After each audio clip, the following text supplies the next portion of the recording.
And we are live. What's up, guys? Welcome to the FreshandFit podcast, number one men's podcast in the world. We're joined with three special guests, George Gammon, Robert Kiyosaki, and Ken McElroy. We got a lot to talk about today, guys, when it comes to finance and the economy. Let's get into it. Let's go.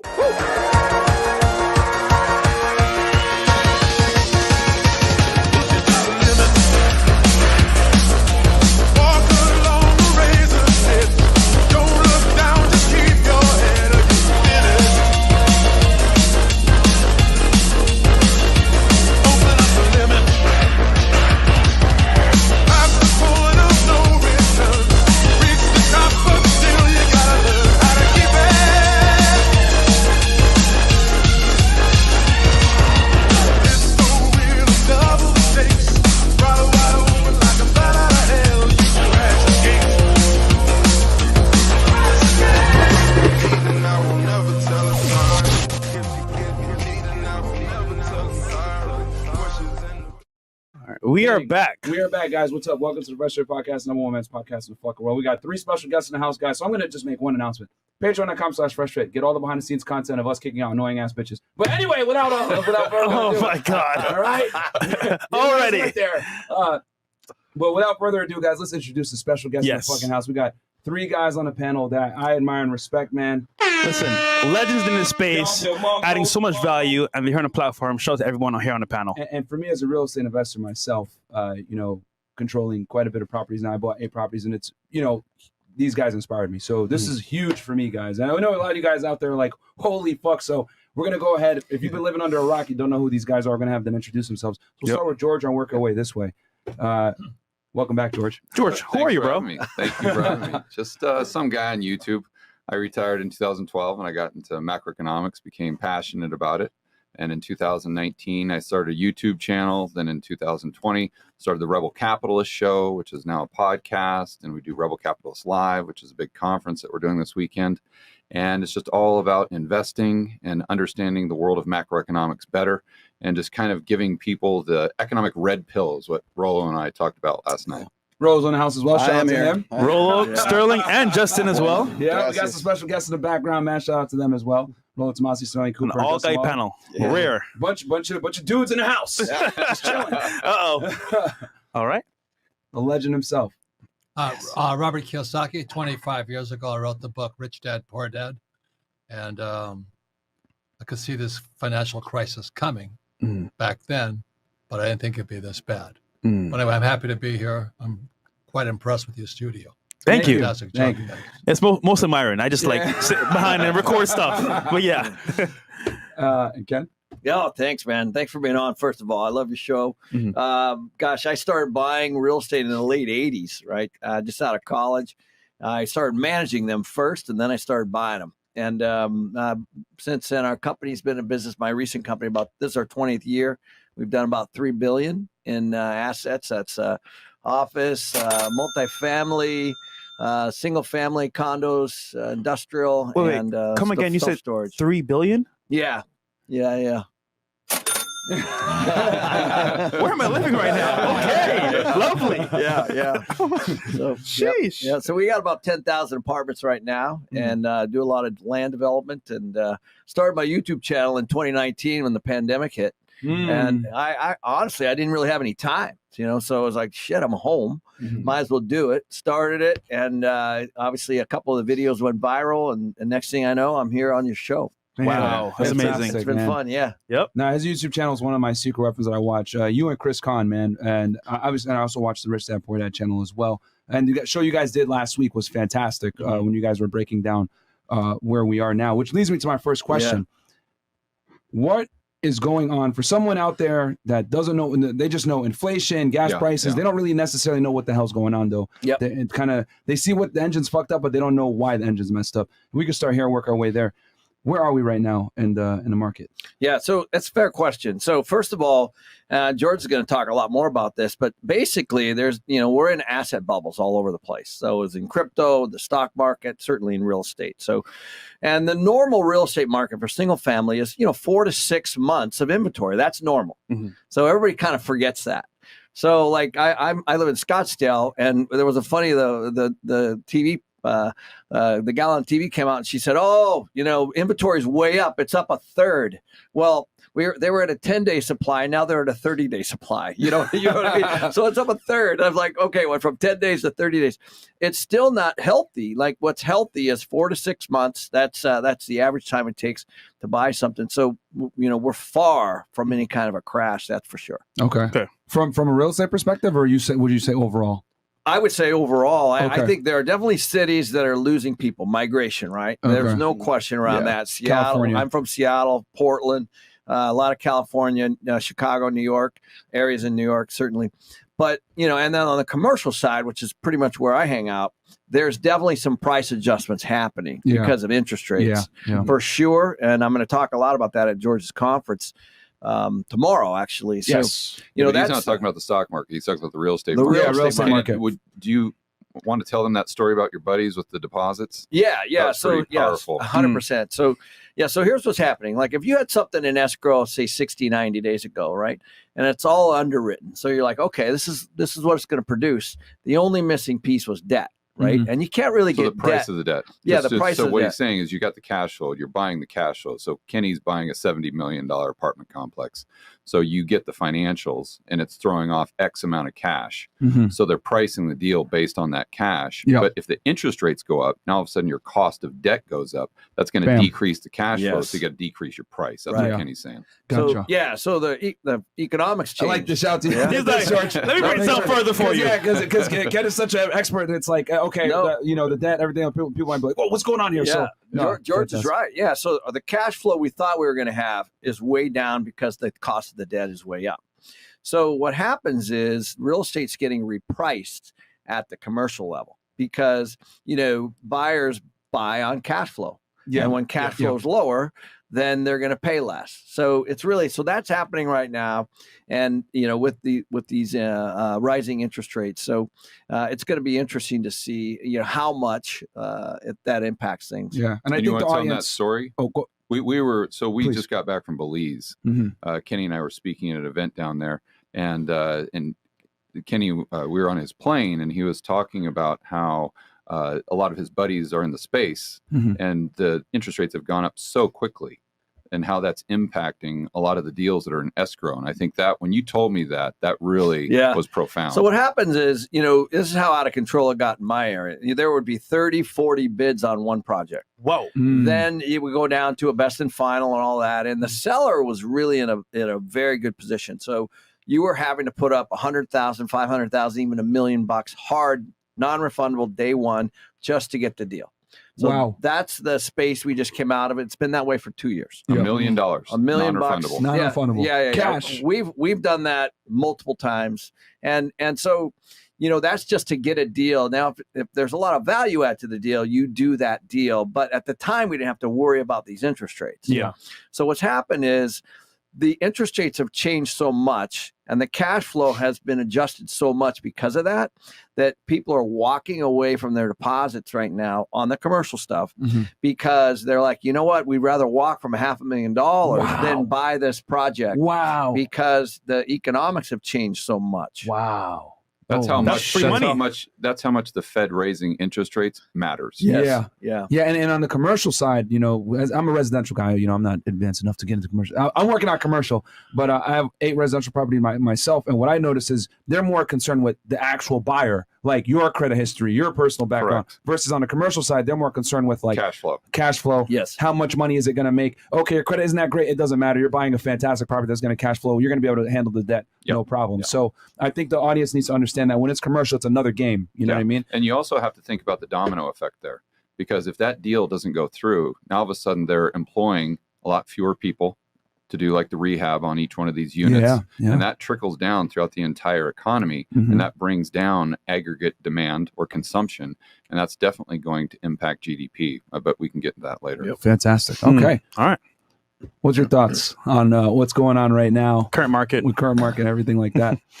Well, I'm the old guy here. I've seen them go up and down for years, Mhm. but we're coming out of the longest bull market in history. Okay. And this created, and the 2008 crash was only a real estate crash. This next crash is going to be the everything crash. Mm. Mm. So it's really, really big. Now, the good news is that's when we make the most money. Yeah. And I started my whole thing because I keep asking people, what does school teach you about money? The answer was nothing. And so that's why most people are afraid. So when I started investing, interest rates were like 12%. And I hear all you guys wimping about finance. You wussies. Spite a damn thing. I'm going, Jesus, you guys. But the point here is this: if the interest rate doesn't make any difference if the deal is good. Mm-hmm. And so Kenny and I have been investing. I kind of make my money in my business, but I need debt. And so let's say I make $1 million or 100,000, just zeros, Mm-hmm. So Kenny then places my money for me in his property. So let's say it's $1 million to keep it simple. $1 million. Mm-hmm. He steps up to $5 million With the debt. with the debt. Yeah. The- So you the put down property. $1 million of your own dollars, and the bank gives you another $4 million. Correct. And debt is tax-free money. Yep. And so this guy's like Dave Ramsey, who's a friend of mine, says live debt-free. Mhm. Well, that to me, that's ridiculous. Debt is tax-free money. That's Yeah. how I look at it. So I give it to Kenny, and then we apply the tax laws to it: appreciation, depreciation, amortization. Mhm. So I pay no taxes. So Bam. we keep laughing at the guys who live in Puerto Rico.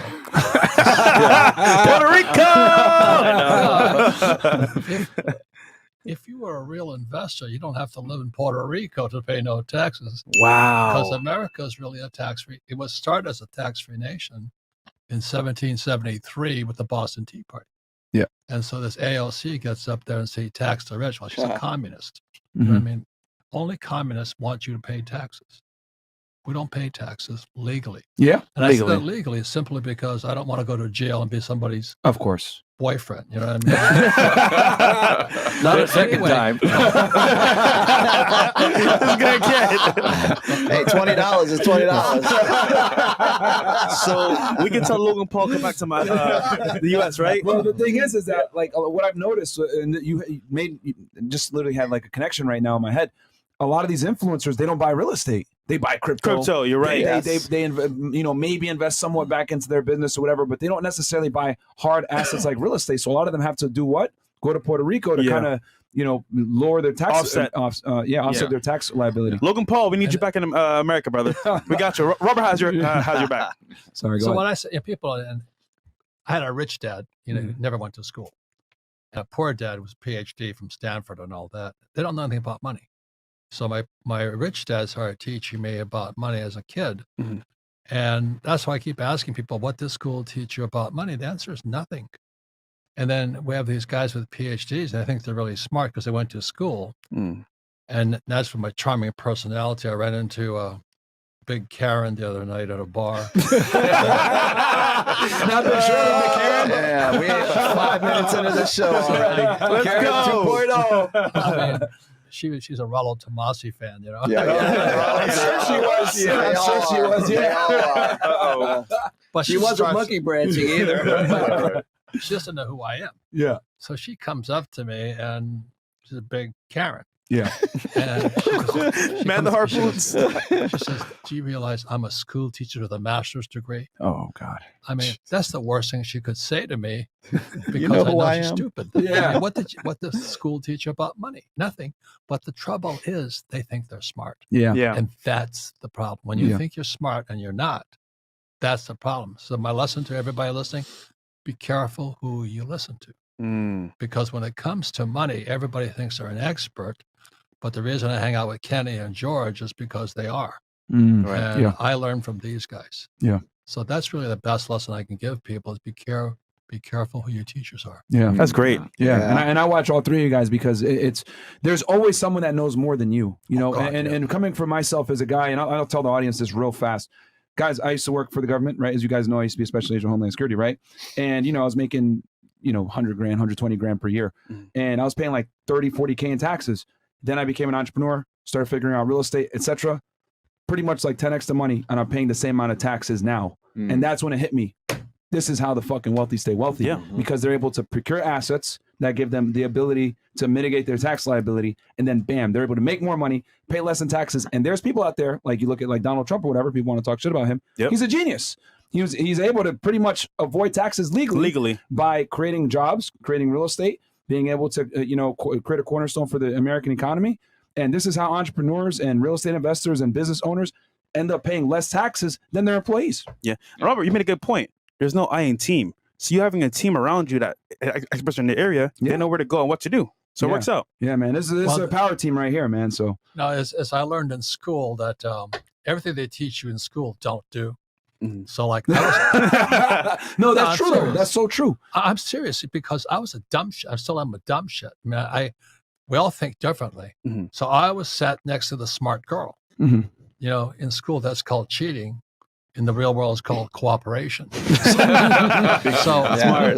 the way I always have a team around me. Yeah. Accountants, attorneys. Kenny is my lead dog, because I place money with him. Yeah. Because I need the debt. Yeah. I need, if I make $1 million, I've got to have $5 million of debt. Yeah. And that drives people crazy. They go, why? I mean, that's what I do, right? Yeah, 100%. And to your point, Yeah. I remember going through school, it's like the tax code, but then I realized really what it is, it's a roadmap. It like tells you how to like avoid tax legally. Right. Yeah. That's actually how you have to look at it. That's how You have to go, okay, I see they want oil drilling here, or they want energy here, or they want housing, or they want, it basically tells you what they want. Yeah. And then it tells you how to get tax breaks from it. Yeah. If you look at it that way, then you basically can design your business plan around that. Yeah. And that's how you can do it. Because I want one more thing. No, please. Everything you pay taxes on is what the Fed puts you in. Bam. Okay, so when they say don't fight the Fed, that's propaganda. That's smoke. What the Fed cannot print oil, so I invest in oil. Bam. The Fed cannot grow cattle, so I invest in cattle. The Fed cannot grow apartment buildings, so I invest with Kenny. Everything the Fed touches turns to tax. Yeah. There you go. What's interesting about that as well is that please. for some reason the C students can figure that out, but the A students cannot. Yeah. What you're seeing in front of you is 3 guys that almost flunked out of high school. So quite literally. In fact, Kenny, you want to tell them what's on your license plate? Yeah, my Ferrari C student. Really? 100%. There you go. Mine said my Ferrari is C+. Yeah, that's the truth. And the scary part too is that when I was working for the government, they don't teach you this stuff. They tell you dump your money in your thrift savings plan, and your 401k, and wait for 40 years, work for 40 hours a week, wait for 40 years, and you'll be able to touch this money. They don't teach you about, hey, invest in assets now so that you can lower your tax liability. They tell you get your tax liability down by investing in a 401k that they benefit from. No, that's what Robert's been saying for years. Yeah. I mean, Robert, what's your thing when you go up on stage? You always say, invest your money, and people always follow, right? And they repeat like what you're going to say prior to you saying it. The mantra, the brainwash is go to school, get a job, pay taxes, save money, buy a house because a house is an asset, get out of debt, and invest in a well-diversified portfolio of stocks, bonds, mutual funds, and ETFs. Yes. That is punishment. Yeah. We do none of that. Yeah. We do none of that. But you have to then choose your teachers wisely. Yeah. And that's why when Kenny and I met 25 years ago, I said, because, when I'm like you, I can handle residential. Yeah. But he handles the bigger projects. Yeah. Yeah. And that's especially the larger projects, because I need more debt. So what I'm hearing is that, like, if you're someone that wants to make it in life, understand that you don't know everything, right? You're only as smart as you know. But other people, like, for example, experts in spaces like Ken here and George, they know way more than I do. Yeah. So I'm going to go to them for help because they know more. Yeah. Yeah, one of the best pieces of advice I ever received was know what you don't know. And it sounds very simple, but if you think about it, it's very profound. It is. Wow. Yeah. So, George, what's your take on Robert? Did you have anything else you want to add as far as like what you see right now? What you're saying is what's more dangerous is when somebody thinks they're smart and they're not. Yeah. Yeah. Look, that Karen that came up to me and she goes, I have a master's degree. Like, I'm a PhD. I was supposed to get sexually stimulated about that. Exactly. When these girls are like, they run around and like, I'm independent. I'm a PhD. I'm a boss baby. Yeah. Look at me. Look at me. And you're just like, okay, nobody cares. And they're like, but I'm a PhD. and you're like, so who cares? I have a question, just real quick. Does it matter, right, for you if someone has a degree or not terms for like dating? I'm just curious, real quick. Does it matter? Oh no. Doesn't matter. Of course not. Doesn't matter. Not in the least. Cool. That's all I want to know. That's all I want to know. Me either. So 3 rich guys at the table telling you how they don't give a fuck. Okay, fantastic. Is it a disadvantage? Oh, it's a good No, question. I Do you- wouldn't do you- hold what's a good it one? against them. It depends on the person, really. Yeah. Okay. If they're hiding behind it, yes. Yeah. If, point, if they're Kenny, I need you on my show. If it's on their wall, It's underwater. I agree with that because a girl that thinks it matters is a problem. that's right. Mm. Yeah. And one thing that your audience may also find valuable Mhm. is that the three people that are maybe sitting here on this live stream, they say, "Oh, these guys might have it all figured out." Or that might be what some of your audience members are saying.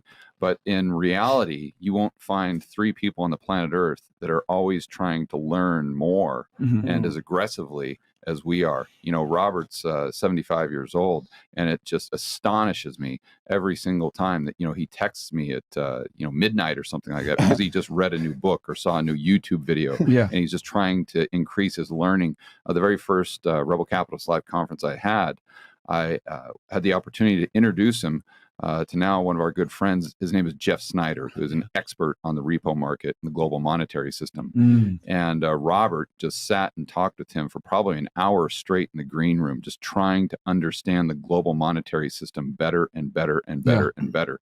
Yeah. And so this is someone who's doing that you would look at and say, well, that guy's got it all figured out. He's got his private jet. He's got his money. He's got all these things, Mhm. but he's still trying to constantly learn. Yeah. Wow. So that brings me to you, George. What's your view on what's going on right now as far as the current market and everything? And it's always changing. The Fed just literally had an announcement a couple of days ago. So Yeah, I think it goes back to this Lenin quote that I've been using quite often. And he said there are decades that go by where nothing happens, and there's weeks that go by when decades happen.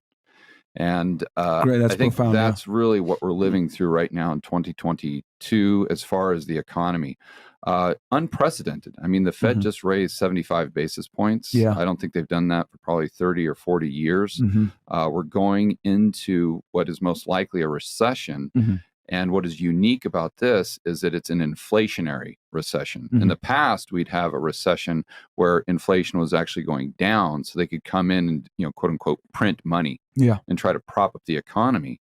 But now they're in a very difficult position because anything they do may make the problem even worse. Mm. And now we've got a supply problem. We don't have a financial problem. We don't have a liquidity problem. We don't have enough oil. We don't have enough food. We don't have enough shelter. We don't have enough stuff. And to Robert's point, the Fed can print money, but they can't print stuff. Mm. So this crisis that we're going into potentially could be a lot different. And it could be, people are saying, even if we have a recession, it's probably going to be shallow. It's not going to be that long. Mhm. I don't know. We've got to remember that it's only, there are no certainties. There are only probabilities. Yeah. And I think Of if you course. look at the probabilities that they're actually higher, that if we go into a recession, it could be a lot more severe than maybe what we saw even during the GFC, because the Fed is backed up into a corner where all their tools will only exacerbate the problem. So some things that I would use to back that statement up is if you look at the yield curve. So there's different maturities on the treasury market. You've got a 4-week treasury, Mhm. then it goes all the way out to a 30-year treasury. Okay. So at each point in that timeline, that treasury has a different interest rate, Okay. right?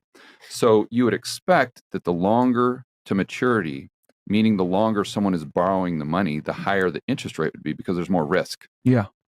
What we've seen recently is an inversion of the yield curve to where the 2-year treasury, the interest rate is higher than the interest rate on the 10-year. That is very abnormal. Mm. And if you go back to 1950, pretty much 100% of the time when we get this inversion of the yield curve, within 18 to 24 months, we get a recession, Wow. right? So, but the problem with the Fed that they have is they've got high CPI.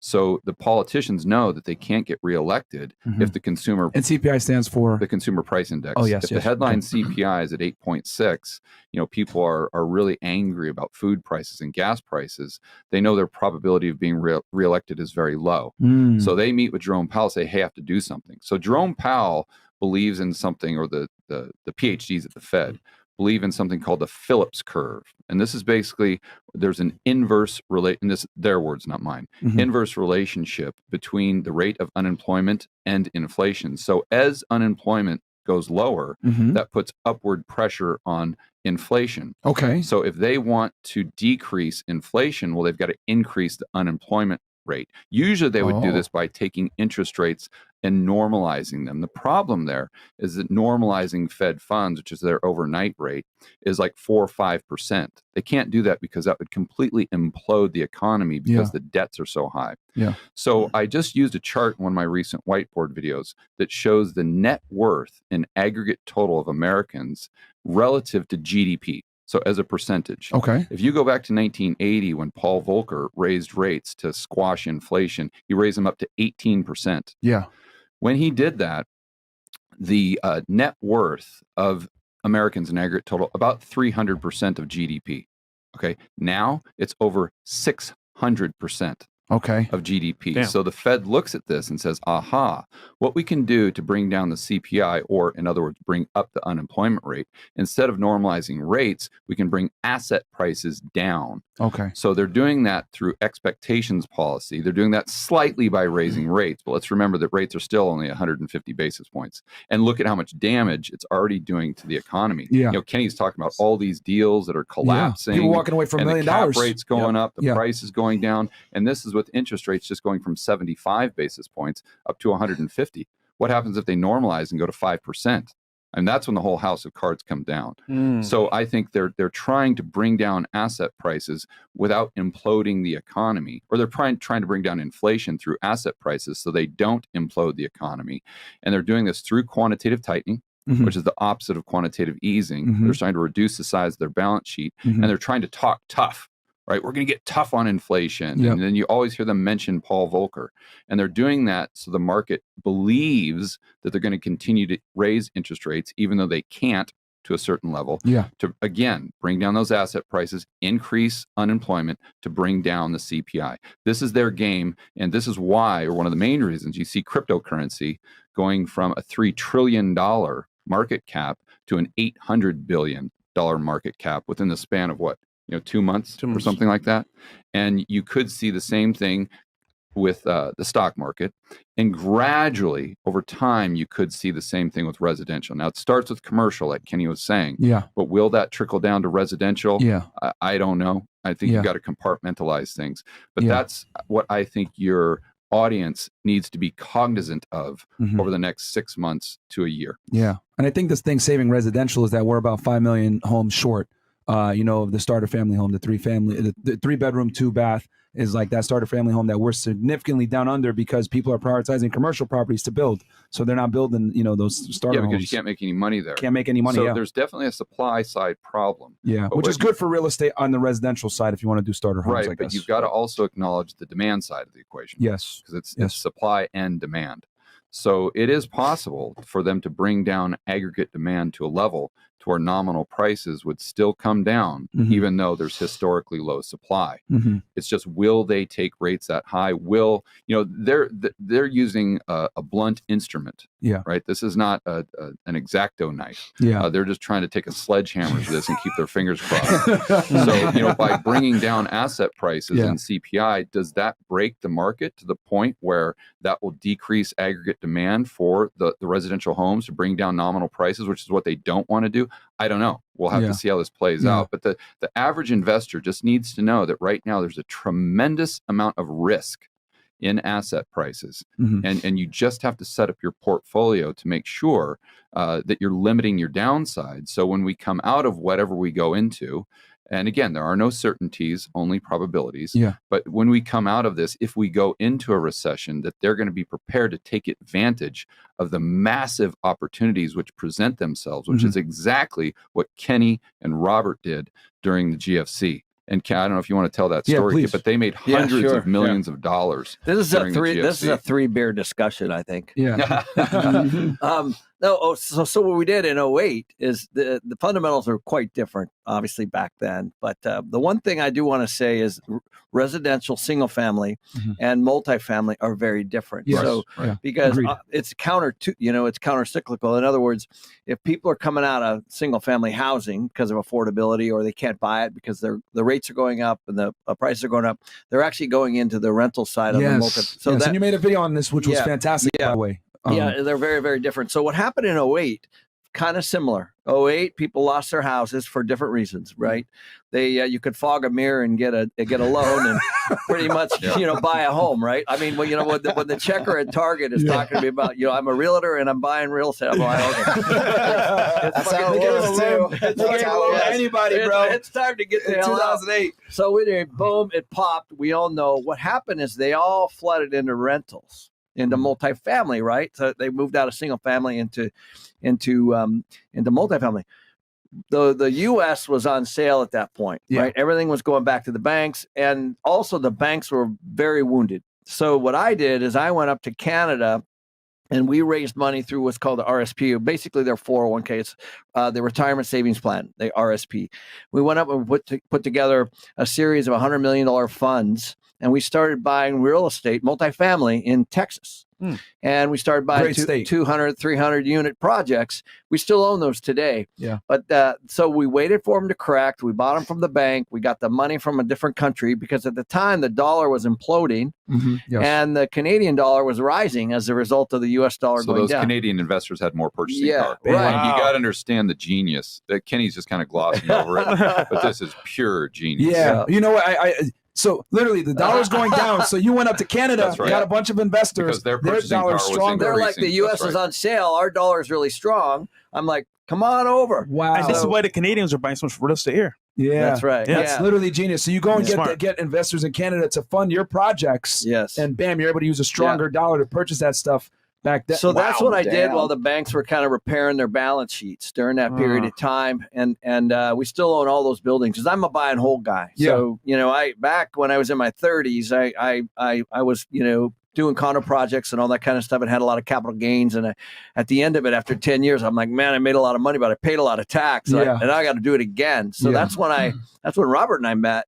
And I said, okay, it's time for passive income strategy and getting that recurring revenue. And so, but George is right. And you're in Dallas, which is like a crazy market. I was just there recently. I watched one of your videos and you were talking about how you're doing projects in Dallas. And I was like, let me start looking at Dallas. And I'm actually looking at a house right now thanks to you. There. Yeah. Dallas is, it's growing. If you really look at what's happening there from an employment standpoint, from a migration standpoint, I think the fundamentals in most of Texas are pretty good. Yeah. Kenny, one thing. If I can make a suggestion, Yeah, please. We all start small.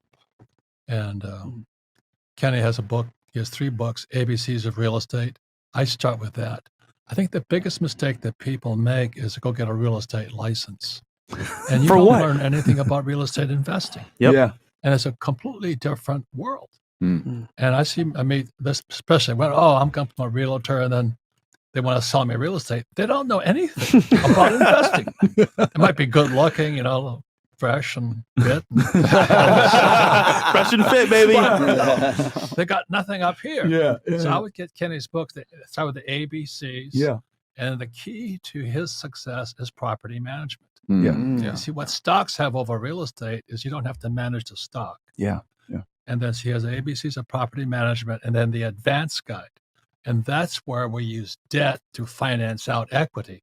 Because when I started off, everybody was flipping property. Yeah. That's the most stupid thing you can do because let's say you buy a property for $100,000, you flip it for $200,000. Well, you have capital gains, tax. Yep. The way we do it is we make millions and pay no tax. Yep. And that's capitalism. Yep. Yeah, but you got to drill down on that a little more. Please, go ahead. Because I think this is something that would kind of give you an epiphany moment along with a lot of people in your audience that are interested in real estate. We're here to learn, baby. And Kenny can explain this because this is his business model better than I can. But basically what most people do when they get a capital gain on their house or their real estate, they go ahead and sell it because they want to realize that gain and they want to use that money for something else. But then they have to pay tax on that, right? Usually it's short-term, long-term cap gains. But what Kenny does is he allows that appreciation to happen. And instead of selling the asset, he'll borrow against the asset to take that cash out tax-free to use it to buy something else instead of selling the property. And this is what most people get wrong. Yeah. And it's one of the reasons why, he's extremely insulated, even if we do have a downturn, because he's buying cash flow. He's buying a business that's just throwing off cash. He's not buying something that has to go up in value in order to perform. So, and most people don't get that component on how to, they understand the depreciation side of real estate and how to pay no tax, but they don't understand having to extract equity to use to purchase something else. So it's not a taxable event. You want to, So when you sell anything, there's a taxable event. So, my strategy is don't sell. So, we're now on 2, 3, even 4 cash out refinances on the same project. So some of those, holy shit. Yeah. So think about this. Like in 2008, we bought all those projects I was talking about, let's say, with our Texas cash. Well, it was not a value add time in 2008, 2009. The banks were still licking their wounds and deals were still going back to banks. At around 2012, then all of a sudden you're like, okay, it's time to value add, right? So all of a sudden, fix them up to increase rents. You improve them, increase the rents, go back to the bank, do a cash out refi. At the same time, rates were going down. So that was luck, but rates were going down during this period of time. Then we did it again in 2016, and now we did it again in 2021. So what you do is you just keep harvesting the equity from a project, and you never sell it. And it's because it's a cash out refinance. It's paid back because it's debt. It's tax free. Yeah. Literally tax free. And the tenants continue just to pay that off. So you just harvest. And that is the model to wealth. Yeah. Right. So question real quick, from the cash out refinance, right? The money you get from that's tax free. What do you do with it normally? So that's the reinvest it. Yeah. Reinvest. Yeah. Okay. So we started off with let's call it the Canadian group, right? And also some other syndication that we did around during that time. Well, then as you start to harvest that money, that's when you start to expand because you're using their money. Again, it's free money back from the bank and you're reinvesting it into bigger and bigger projects all over the place. And that's when we started to grow significantly like this. And when I met Kenny 25 years ago, he's one of everybody was saying, do you flip property? I said, no, because if I flip the property, I have a tax consequence. So I met Kenny. He says, no, we don't do that. I said, that's my man. So we have 10. We've never sold, have we? No. Wow. I've sold a few, but hardly. We have 10,000 units, and we just keep rolling the debt and equity going out of it via debt. And we get richer and richer and richer. Our cash flow keeps coming up. That's why, please, don't try this without reading his books, the ABCs of real estate property, a real simple book, and then the property management, because property management is the key. Yeah, obviously you guys can't. You got to see the deal. So all great deals start in your mind, right? Every single one. And the third is the advance refinance out. So that's how we get away from the flipping guys. Yeah, I'm not selling anymore. I'm not selling anymore. Just hold, man, hold. It's a great inflation hedge too. Yeah, especially now with what's happening. I'm building 6 projects right now in Arizona. We're a little over $200 million worth of construction, and we're getting our ass handed to us because of the supply chain issues. Materials and stuff? Yeah. So obviously we buy the land a couple of years ago. You work on it, and it's a process to build. Yeah. The point is now we're getting our butts handed to us on, lumber and wire and concrete and all those other things. So, the point is all the materials that it costs to build something are going sky high, and so that's why I don't think we're gonna have affordable housing for a while. Yeah, because I had a quote for a renovation on some units, right, and it was like $25K. Yeah, this was maybe 5 months ago. I did the same renovation quote again with the same guy. $50K. I'm like, holy crap! It jumped up so much. And let me say this real fast, just so people kind of understand the power, because I don't want people to kind of gloss over what Kenny just said. Yeah. And Robert with the cash out refinance. So for an example, let's say you buy a house for $100,000, guys, right? You only put down $20,000. You put 20% down. The bank gives you the other $80,000. Okay. Then leverage. You put $20,000 into the property to fix it up, which is value add, which is what Kenny was discussing. That property now goes up to $200,000. Then you can go ahead and do a cash out refinance, and you could pull out 70% a lot of the time is what it's going to be. Yep. So let's say it's worth $200,000, right? So easy numbers. 140. You get $140,000. That $140,000 that you get out of that property you purchase, guys. Remember, you only put in about $40,000 of your own money into the deal. Now you're getting $140,000 out. You can take that $140 tax free which is the key, Yeah. and roll it into buying another asset that's going to make you more money. And your This is how the and your wealthy stay tenant pays wealthy. that off. And your Yes. tenant pays it off, because this new debt you acquired with the cash out refinance, you ain't paying it, your tenants are. Right. So why not continue to do that and buy and hold? So that's why his strategy is so powerful, guys. And I just want to show you kind of from a nominal perspective how that works. Yep. So you're saying stop buying Lambos? Yeah. No, buy the real estate to pay for the Lambo. Please. No. When I want to, I love Ferraris. I had the Gallardo, the Lambo, beautiful car, fast, nice noise. Lambo voice. But yeah, but every time I needed a new Ferrari, Mhm. I would just call Kenny up. So I'd say, Kenny, I need a Ferrari. True story. No, this is true. So he buys this. So let's say it's $50K. I could have put a down payment on a $500,000 Ferrari. Yeah. But I give Kenny the $50,000 instead. Exactly. He buys a property. The cash flow from the property buys a Ferrari. There you go. That's what we're guys. Okay, I'm not gonna lie. I was about to buy car This is how the tomorrow. wealthy do it, baby. Hold on. I'm telling you, I got another story you'll love. Yeah. I saw a billboard, a regular billboard with two sides, right? It's called static, two sides of a billboard. I said, that could be digital. So I bought the billboard for $400,000, Mhm. put a digital on there for $150,000, and I just sold it to Clear Channel for $1.5 million, which bought me another Ferrari. Oh my God. See, So you can do this. It's what you see. Like Yeah. for me, I was like, okay, that's advertiser, one on each side. Yeah. If I put basically it's two big screen TVs, I could do 4 ads on each side, 15 seconds each, and I could quadruple the revenue on this billboard, which of course turned into value, and Clear Channel just bought it from us. So that's how you make money. That's how you pay for stuff. That's how I always look at things. Ken, I know we Your just met. assets, your assets. Your assets buy your liabilities. Yeah. Ken, I know we just met, right? But likewise, can I give you my money? You give me a Lamborghini, please. I've been spending my hard-earned cash, man. And I gotta say thank you to Robert, because Yeah. I learned that from reading your book back in 2018 when I was still working for the government. This idea where you need to take your earned income and put it into assets. Those assets pay you back a dividend. That dividend is what you can use to buy the stupid shit. Like this Rolex I have, guys, I bought off of passive income for my properties. I didn't buy it off of earned income. I bought it off of passive income. And I think even if someone can understand just that basic concept, it's going to make you change the way you perceive money, you perceive assets, and you perceive liabilities. Well, let me just say this, but so Kenny's car, his Ferrari has C student.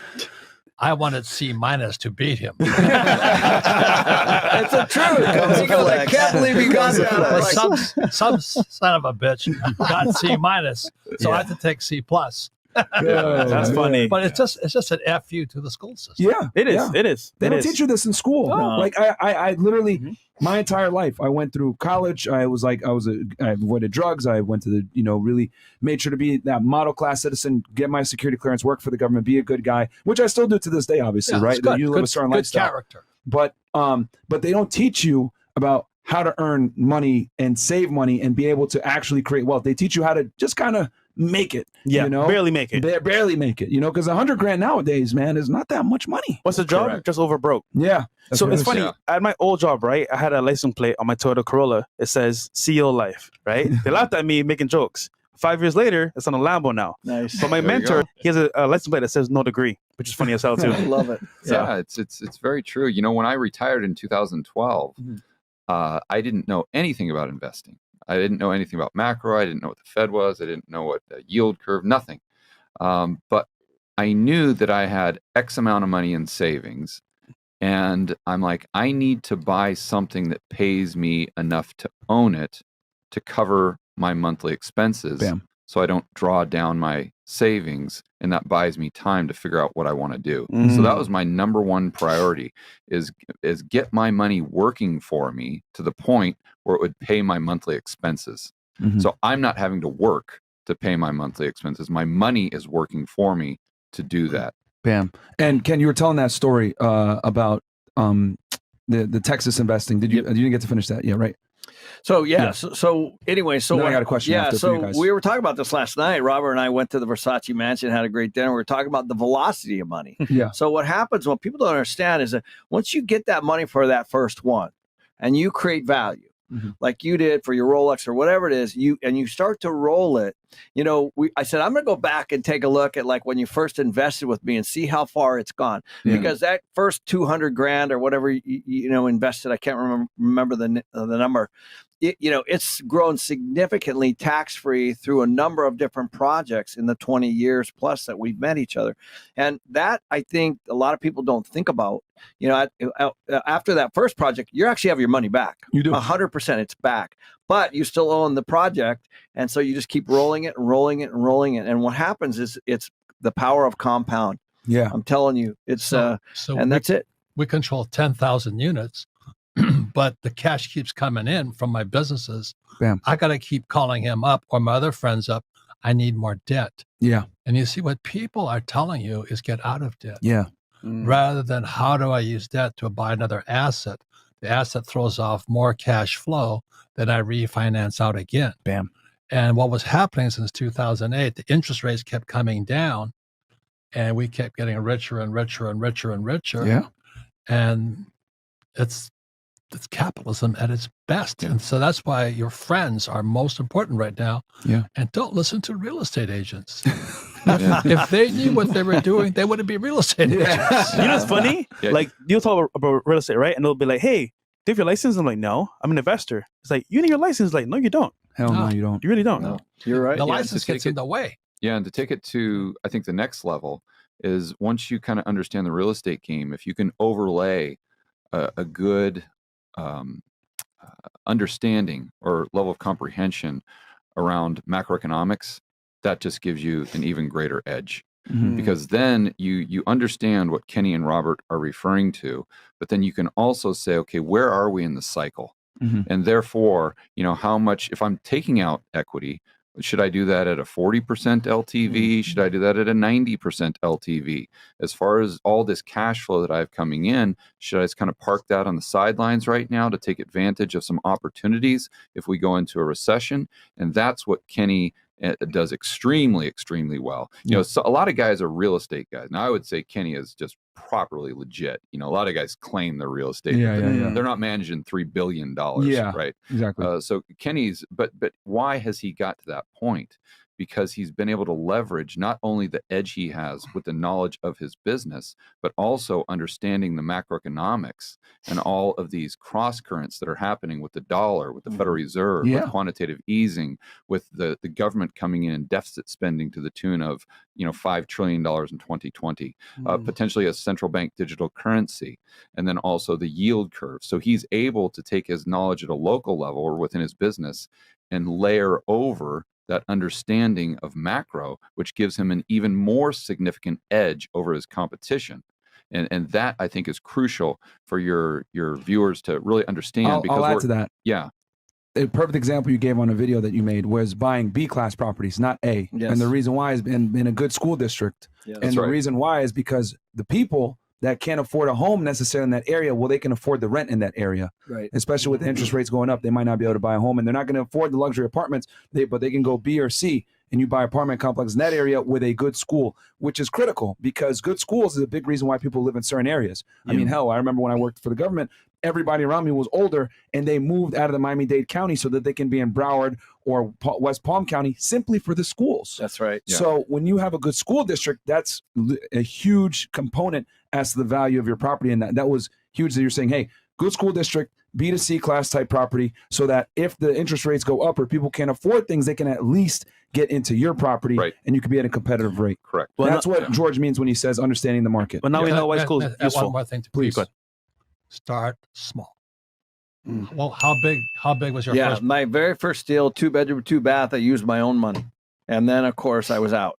And then, then you have to learn how to raise capital. Yeah. But that's when I was the most scared because I was like, okay, now I'm going to go out and do it with somebody else's. Right. And quite honestly, that's when I really started to get educated the most I could because I didn't want to manage other people's money and have to look them in the eye and say, hey, man, I lost it. Yeah. Guys, that sucks. Start small. Yeah. And my first property was $18,000, 1 bedroom, 1 bath. I bought it with a credit card. Whoa.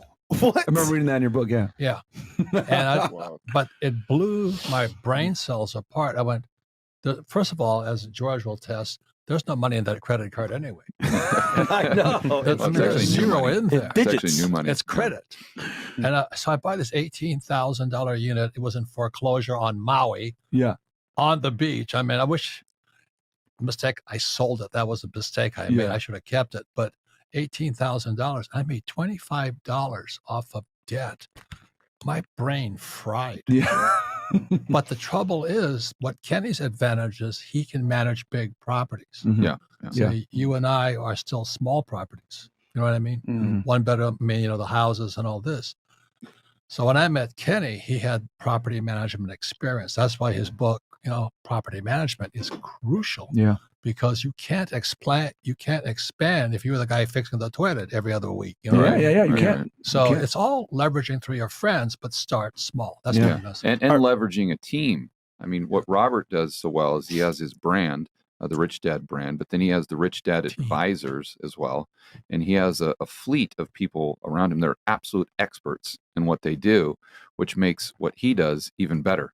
But what's funny is they're Kenny's the all same A thing. students. Yep. Students winning.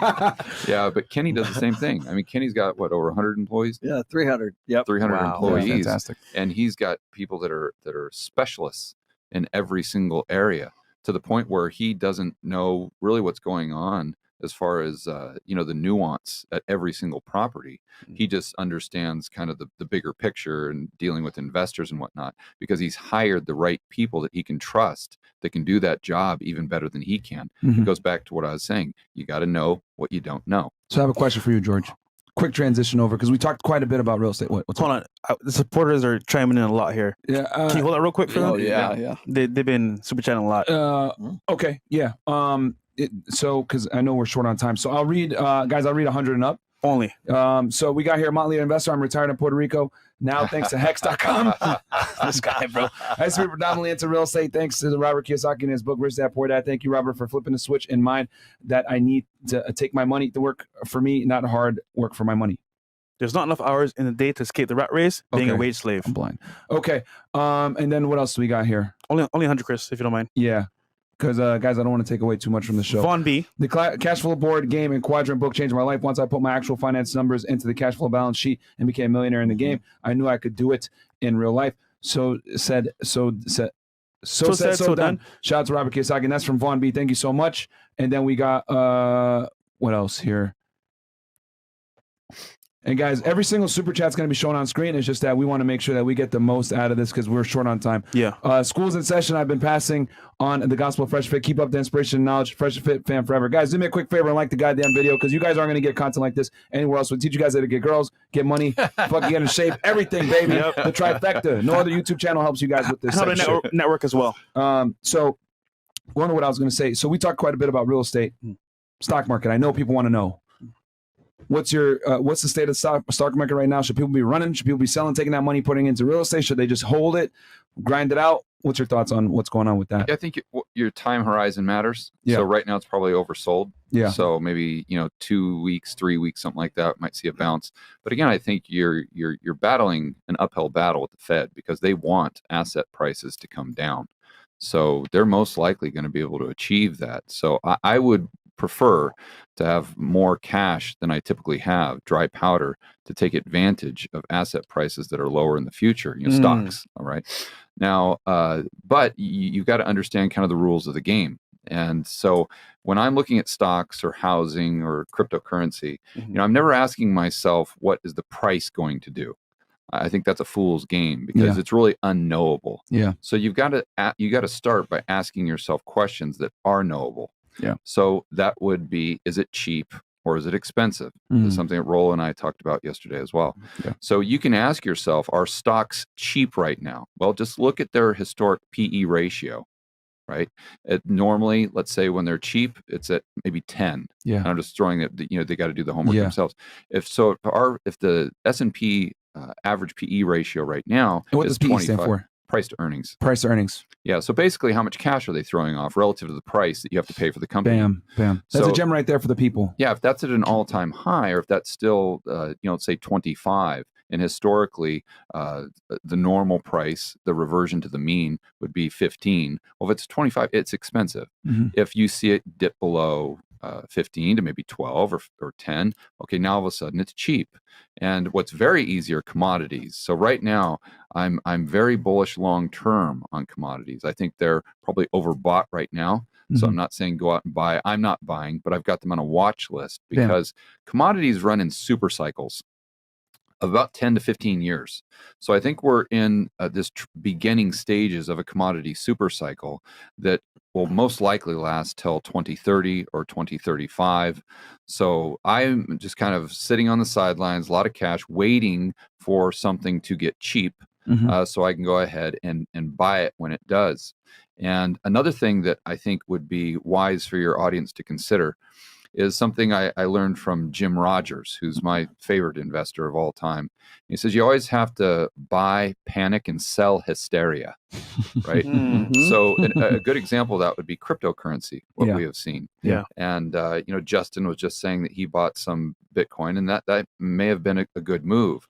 And I think, why did he buy it? He might not have been thinking in these terms, but if you saw Twitter, if you saw social media, if you saw everything that was happening, there was a lot of panic when Bitcoin got down to 17,000 or the 17 handle. Right? Freaking out. So even Ethereum too. Absolutely. Under 1,000. Under 1,000 for Ethereum. So I'm not saying that was a right time to buy, but that was a time for me to get, my spidey senses go up. Wait a minute, I'm seeing panic here. Let's put it on the watch list. Let me pay more attention. Where when it was at 45, 50, 60, 65, you saw the complete opposite of that. You saw everyone. In fact, you were telling me a story last time I was here where you have to lend your buddies money to buy lunch because they had all of their excess cash in cryptocurrency where they couldn't even afford rent. And so when you're seeing that, because they're just doubling, tripling down because they think it's quote unquote going to the moon, everyone's doing it. Don't go into the moon. But then, okay, now we're in a hysteria mode. So if you're a long-term investor, that might be the time when you want to pull back and say, okay, I don't want to add to my position until I see a lot less hysteria and a lot more panic. Bam. And another thing I learned from Jim Rogers is what I perceived to be panic, I was always or often early. So as an example, when Russia invaded Ukraine, there were a lot of oil companies, Luke Oil, one that was a big producer in Russia. I thought to myself, okay, this is an example of panic. Their share price went from about 60 a share down to $6. What? Down to $6. Holy shit. So this obviously massive panic here. So I went in and bought. Now that ADR got frozen. Well, that's a whole completely different story. But I interviewed Jim Rogers about 2 weeks later because I wanted to ask him these questions. Because this is his forte. And he's been doing this for decades, since the 1970s. So you've seen all the different types of spikes, ups and downs. All different countries, and you name it. And so I asked him if he invested in Russia, if he took advantage of that opportunity. And he said, no, I didn't. I thought initially he was going to say, because I was worried that the government would freeze you out. But he didn't say that. I said, well, why didn't you invest? And he says, because I didn't see enough panic. Whoa, that just hit me. I'm like, you didn't see enough. How could there possibly be more panic? I was gonna say it went down like 90%. From 60 to $6, right? And so the lesson there is, don't just look for panic and hysteria. Wait until it's like 10 times more than you would think, where everyone is just saying it'll never go up again. That's the worst thing I've ever owned. And another thing with cryptocurrency that I'm doing, just as an example, is I look at the Bitcoin conference. Right. What I'm doing is I'm trying to see how many people attended that in 2020. How many people attended in 2021. I like that. And then let's just say in 2020 or 2022 here, there were 15,000 people that attended. When it goes down to 1,000, I'm very interested now. Very interested. This is going to sound dark, but someone was telling me, a friend of mine was saying, when people start offering themselves, that's when you go in and buy whatever they're offering themselves. So there were a lot of stories about that over the weekend, Justin. I don't know if you saw that, but a lot of stories. Unfortunately, it's horrific. But kids, your age, that were crypto guys killing themselves because they lost so much in crypto. You know what's funny about that? Like, a lot of friends I have here in Miami, they're crypto heads all the way straight through. They put all the money in crypto. They say, this is the future. This is what's happening right now. I'm gonna put all my faith behind it. Problem is that when you do that, you're kind of giving up leverage because now that's all that you have. So what happened was when it went down, they're in the club popping bottles, having fun, getting yachts, buying cars. It's like living the life. Now that it's down, they're inside trying to find ways to make money because it's down.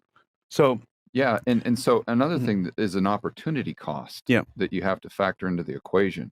If they have all their net worth in cryptocurrency and the stock market comes down, let's say collapses to where there is stuff like, let's just say Coca-Cola goes down to where it's paying an 8% dividend. Altria, I don't know if you guys know the cigarette maker, they banned, I think it was Juul, the e-cigarette. Yes, they did like a day or two ago. They banned Juul. So that stock just collapsed by probably 10 or 15%. That's an example of panic. Now, I'm not saying buy it.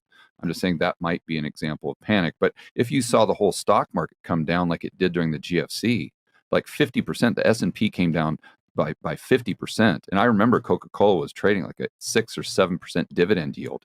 Well, that crypto investor wouldn't have any dry powder to go ahead and buy that share of Coca-Cola. Yeah. They have a huge opportunity cost right there. Yeah. And if they were to liquidate their position to buy Coca-Cola, they'd have to liquidate at a huge loss. Not to mention the taxes. Right, because maybe not with the loss, but they'd have to take a huge hit because cryptocurrency was trading as a risk asset. It was supposed to be a non-correlated, and hopefully in the future it will be. But currently it's not.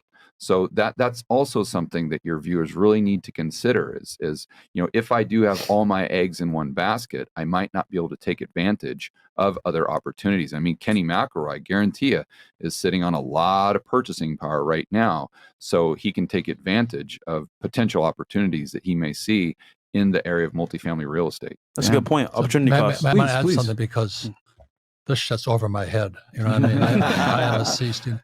I don't do well in math and reading and all that, so I really am a dumb shit.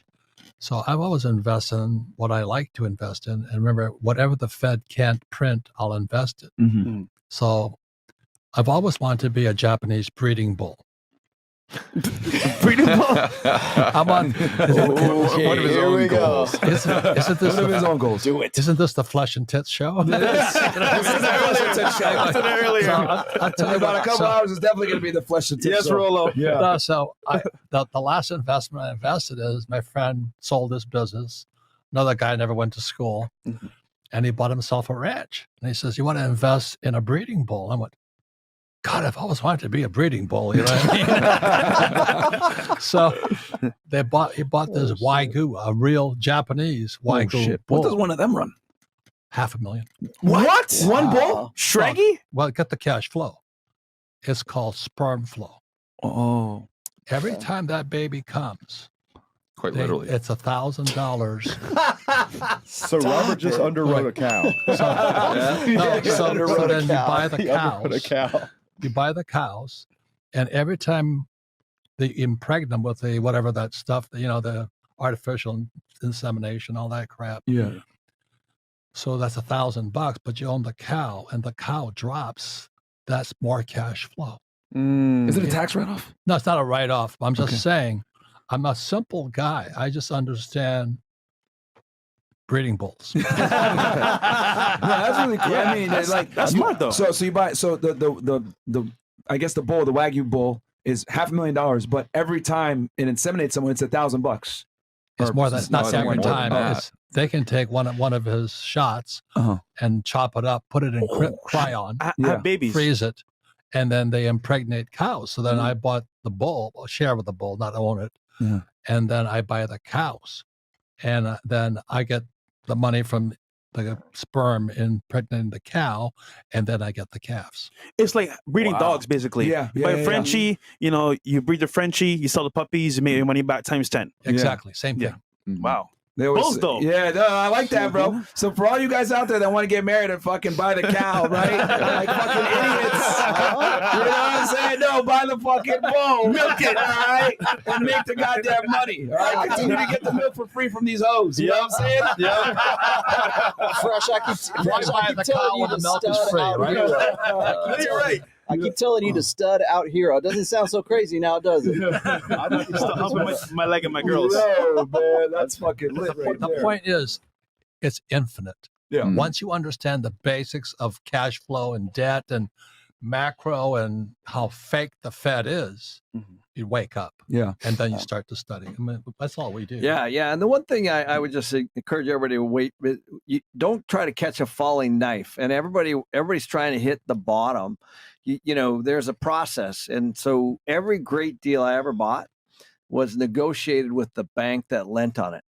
Never before. So you just got to let that process sift through the way it needs to sift through. And maybe it gets bought. Doesn't really matter. But when it hits the bank, banks aren't supposed to own real estate. That's toxic. Yeah, for real. Get his books first, though. Please, please, please. Yeah. What he does is so far and above the average guy. Yeah. So that's why I Where give can I him. find the books? Amazon or? Oh, yeah. Yep. Yeah. I'll put the links below. Okay, down below. All right, Yeah, guys. Yeah, and I think another great piece of advice that Kenny employs is you make your money on the buy side. Yes. I think an amateur usually tries to do the opposite, where the pros make the money on the buy side. They want the not price sell to side. go up, but your profits made when you buy it. That's Yeah. right. That's right. I don't think the people like that was huge.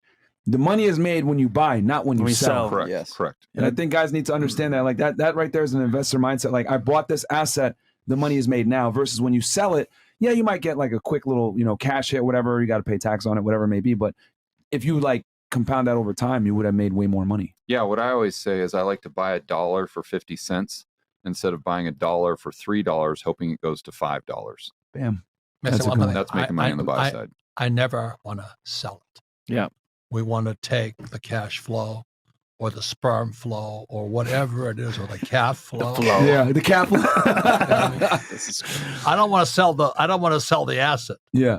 Okay. Yeah, no, you never want to sell the asset, guys. Yeah. I mean, if it's your wife one that time, you might have to sell that cow. But if it's like, if it's like a fucking bull making you money, then that's the one time you buy the goddamn cow. Forget calf flow. My new word now is calf flow. Yeah, there you okay, go. get it right. There you go. And we got Deal DLC right here. I really want to know podcast. Great conversation. Do your own research. Read the books. Do the work. Don't blame these brothers for your lack of research. Keep leading from the front, gentlemen. Thanks, brothers. I appreciate Shout that. out to you, brother. And to all you super chatters. Thank you, guys. Thank you guys so much, man. Like I said, I know we're only reading 100 and up, but every single chat's being shown. It's just I want to make sure you guys get this sauce because we got 3 legends on the panel right now, man. Yeah, so I want y'all legendary. to be able to get this. Actually, fun fact. After this episode, I was going to do some things behind the scenes to make some deals happen, but now I'm changing because I was going to buy a Rolls-Royce truck. Not doing that now. I'm gonna go put in the property, cash out refinance, and put it into another property. So Yeah. Buy the property, buy the truck. Yeah. there you go. Let the property buy the truck. Yes. for Let you. the cash flow from the property buy the truck. Yeah. So- or to make your payments. So Yes. that's what they're saying, It's a right? slush So you fund. got a It's a slush fund. $2,000 a month payment. Mhm. Well, buy a property that throws off $2,000 a month, and then your Correct. renter is making that Rolls Royce payment for you. Yeah. That's what my rent does. It's worse than the worst thing they tell you: live below your means. Yeah. Screw them. Who wants to live below your means? Facts. You want to make you want to let your assets buy your luxuries. Bam. Just understand that. Yeah. There So, you go. Robert, what are your thoughts on the stock market? I know you invest heavily into like our last discussion was silver, gold. Precious metals, which I took into that, and I've been buying silver up, and I'm actually going to get some gold myself. I was actually asking George about it a couple weeks ago. What are your thoughts on the stock market? Are you still in? Are you like, no, hell no? Do we have a trigger warning? I knew it. Go ahead. I don't own any stocks. Okay. Well, the reason is I don't have to. Yep. I can create my own assets. I don't need to buy the Feds or the Treasuries or Wall Street's assets. Well said. Fair enough. What are your thoughts on that, Ken, Real as estate. far as like, I know you're big in real estate. Yeah. Are you in the stock market? Is even No, worth? Yeah, no. okay. And the reason is because I don't feel like you have any control in it. So I'm just putting my money in there, and I don't understand it enough. So, and I used to be, don't get me wrong, but I feel like I have a lot more control in businesses and real estate and things that cash flow. And I can make more money in those things. And I know more about being a Japanese breeding bull on Wall Street. I understand the same motivation. Yeah. I have a couple stocks myself, but I agree with you guys that it's a very speculative asset, and yeah, I mean, you can literally get your day fucked up in one day. Yeah, I think your what it whole boils down portfolio. to is you have to have an edge. Yeah. Right. And very few people have an edge. If you don't know what your edge is, most likely you don't have one. Yeah. It's like that saying, if you're playing poker and you don't know who the sucker is at the table, Yeah. it's most likely you. Yeah. Yeah. So you have to, like, when I first learned to play blackjack, this was back in the early 2000s, I learned how to count cards. And I did so really to try to train my brain. How many casinos you get kicked out of? To think, wow. This guy again. Get him out of here. Get him out of here. That's another conversation. But you do that to get your brain to think in terms of probabilities. And this is extremely important because if you don't have a mathematical edge, and most people have actually a negative edge, so the longer they stay in the game, the longer they invest, the greater the likelihood that they go bust. Mm-hmm.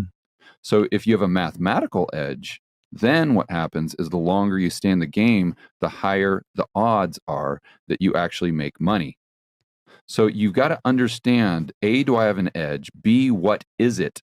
And if you can't look yourself in the mirror and define specifically what your edge is against all your other buddies in crypto or all your other buddies in real estate or even in gold or what have you, then most likely you don't have one. And that's going to get you in trouble over the long term. That is so fucking critical because right as you were saying that, I was thinking in my head, okay, what's my edge in real estate? Well, thanks to Ken, I know that the interest rates are high at a point where people necessarily can't get approved for a home loan. So what's going to happen? They're going to have to go into the rental market, which for guys like me is fantastic. You know, it sucks for me for procuring the asset, but for the assets I already have, I know that I'm going to always have potential tenants. Yeah. You know, I put one of my properties up for rent. And there was like 20 people that want to see the unit, and this is in fucking Connecticut. Who cares about Connecticut? Connecticut sucks. But you know, that goes to show me that we're still in a strong rental market, which is great. Yeah. You know, so but you got to take it a step further though. Yeah. You got to ask yourself what separates you from that other real estate investor. Good point. You got to always search for that. Yeah. Because most people, you know, there's a saying that my friend Rick Rule has. He says, never confuse brains with a bull market. Mm-hmm. And that's what a lot of people do. They get caught up in a bull market and they've got the Fed at their back, the quantitative easing, the money printing. They see their portfolio go up and they think they're a genius. No, it's not that you're a genius. You just happen to be at the right place at the right time. Yeah. And so you need to really recognize that and then look around you, like I said, all the other people you know that are investing in whatever you're investing in and say, why am I better than that guy? Or why am I better than that girl? And I think one of the main advantages that you guys have that you leverage that you might not even realize is your network.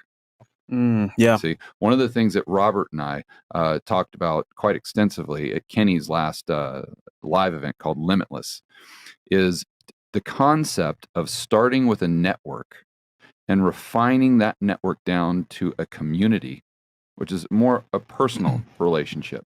And then you refine that that community down to a tribe. You see? Wow. And when you get it down to a tribe, that's where you surround yourself with people like Robert Kiyosaki, like Ken McElroy, and that is a massive edge that will take your game to the next level because you're really the average of the 5 people that you surround yourself by.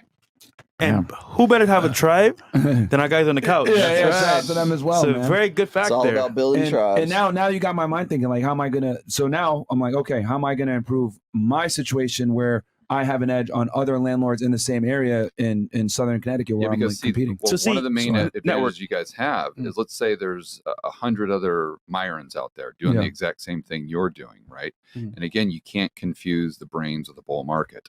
Very true. But what you have is you have access to Ken McElroy, to Robert Kiyosaki.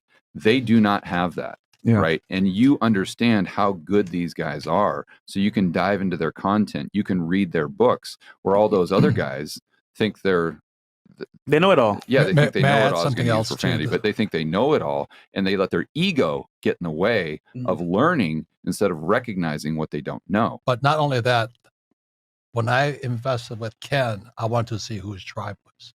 And the reason I don't trust real estate agents, they're sold. They do it by themselves.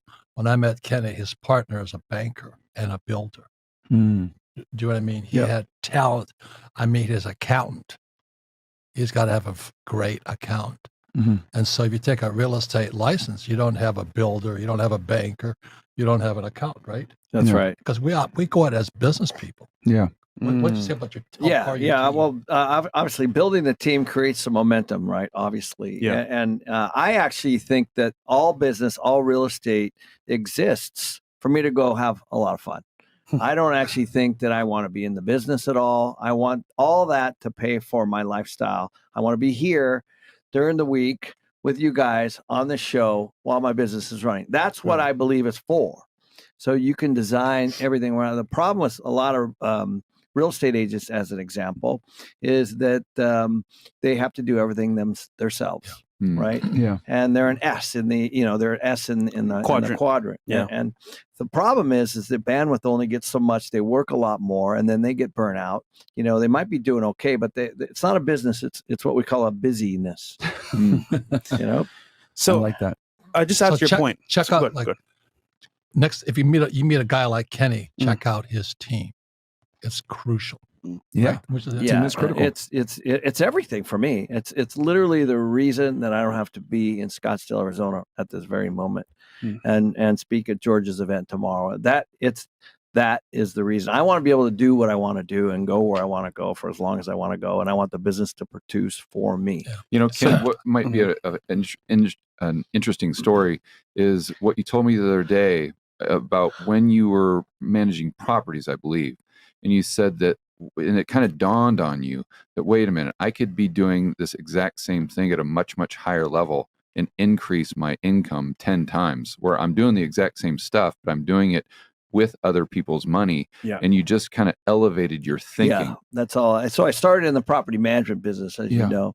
And one day I was sitting there collecting rent, cleaning toilets, painting. My dad was a contractor. My mom was a hairdresser. And so, we did all that stuff. Yeah. And I was fine. I was making an okay living, and the owner came in and, he's like, thanks, man, for, increasing the value, increasing the cash flow. And I'm like, man, I'm on the wrong side of the desk. Literally. It was like at that moment, that was it. I was like, man, okay, I don't know how, but how do I figure that out? And so that's when I started to, pursue all those other disciplines that I had no idea on how. So I had to learn how to find deals. I had to learn how to finance deals. I had to learn how to raise the money. I already knew how to do the property management, but I didn't know anything. I didn't know the legal or anything. And so I figured all that out, built a team around it. And, 20 years later. So Kenny, we met today. Once again, can I call you? No, but very important, guys. Master key here. They're saying so many good things here, but one thing I took away from this is that, yes, you may know some things in life, but you need a team that knows what they're doing and that you can trust. That's very important. Yeah. But I only surround myself with people smarter than me. It's not their college degrees. Are they smarter? Like Sarah's with me and my friend Bob worked with me. These guys are 10 times better than me. And most S's want to be the best. And that's why there's S stands for simp. Simp. Sorry, George. Sorry, George. Sorry, Twitch. Oh, man. So that's why when that Karen came up to me, she leads off with I have a master's degree. Yeah. Yeah, that's a girl game right there for the strong and independent woman. They come up to you and think like, oh yeah, sorry, wrong sound effect. But anyway, close enough. Yeah, I fucked that one up. It's fine. So, go ahead. I want to ask a question real quick for the panel. Yeah. Guys, if you can go back in time, right? It's maybe when you're 17, 18, right? You're a young man, a lot of pep in your step. If you could give some advice to that person, what'd you tell them and why? And we'll start right here. Oh, geez. Success. Start with Kenny. Sorry, Kenny. Oh, that's a tough to be successful. No, I think the first thing is you got to unlearn whatever you've been taught to that point. Now, I mean that by your family or friends, and go seek out people that are really doing something, right? And that's what I had to do. And Robert says, who are your teachers? I think that's really important. Absolutely. because who you're listening to and what you're doing next is based on, maybe it might be based on something they read from a book. So, and I always remember, the best teachers, the best mentors that I ever had. And by the way, I haven't ever paid for any. I just sought out people. How did you do that? How did you do that? And would you do a cup of coffee or whatever? The other thing that I learned, I think was an aha moment for me. I was saving money like crazy.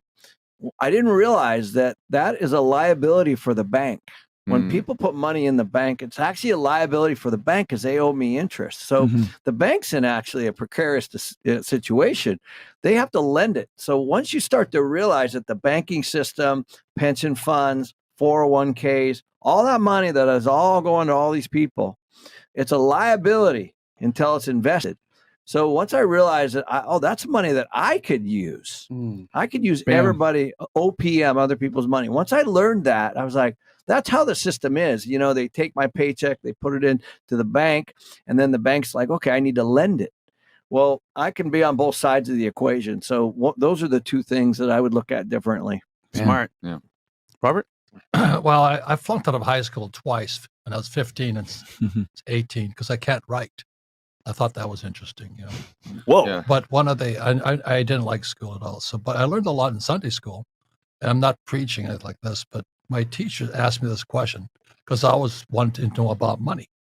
She says, why were the wise men wise? And naturally, I'm 7 years old, I raised my hand because they were rich. She goes, that's not it. So why were the wise men wise? Because they were rich. I said, they had frankincense, gold, and myrrh. They were rich. She goes, no, they always sought the best teachers. Bam. And that's when I was 10 years old. I met my rich dad. I said, he's going to be my teacher, not my dad. And so what you guys are doing is seeking the best teachers. And YouTube and all the social media gives us access to it. Yeah. Let me say one more thing. It gives you access to the worst teachers also. Yeah. Yes. Yes. And I don't say that's bad either, because all coins have three sides: heads, tails, and the edge. And intelligence means standing on the edge and listening to both sides. So there's a couple of communists, of course, they're school teachers, on YouTube. I choke every time I listen to them. But I listen to them because it makes my skin crawl. But I've got to listen to them. It's like I listen to Nancy Pelosi or AOC. My skin crawls. No, but do you know what I mean? I listen because I have to have an open mind. Yeah. That's all I'm saying. Yeah. And social media has given us access to both sides of the coins, good, bad, but you stand on the edge, and that's how you learn. Wow. I like that. That's powerful. Yeah. I think I would say get your ego out of the equation. Yes. When I first became an entrepreneur, I had this opinion that I was invincible and that, my decisions were always going to be the best decisions. And that can actually get you quite far because you trust your decision-making ability implicitly.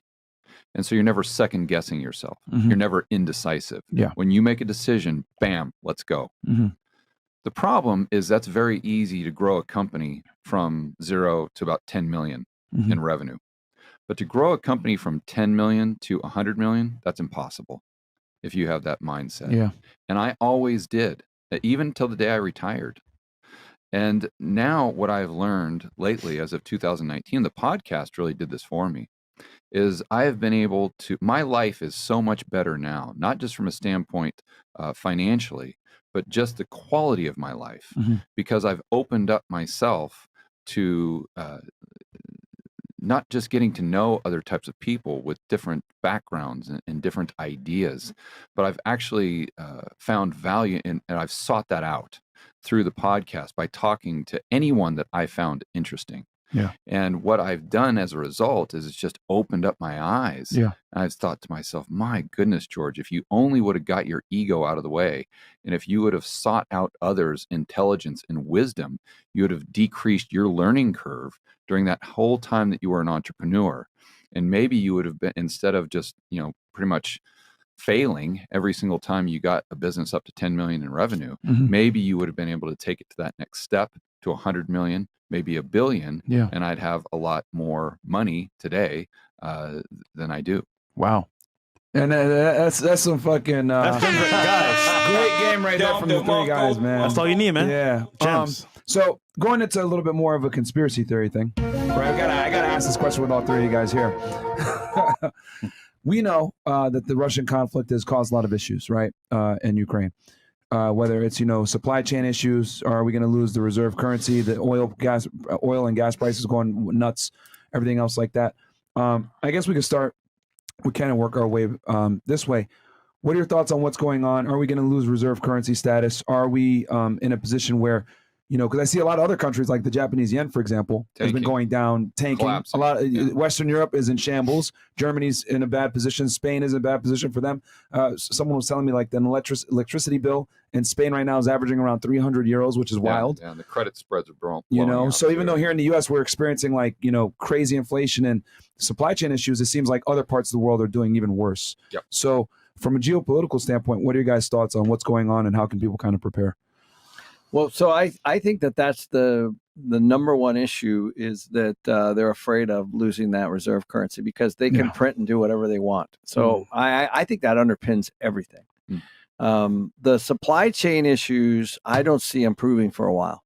Personally, I don't see how they're going to, you know, and so I do see pretty robust inflation. We're seeing it. I don't think that 8.6 is the right number, actually. No, not even close.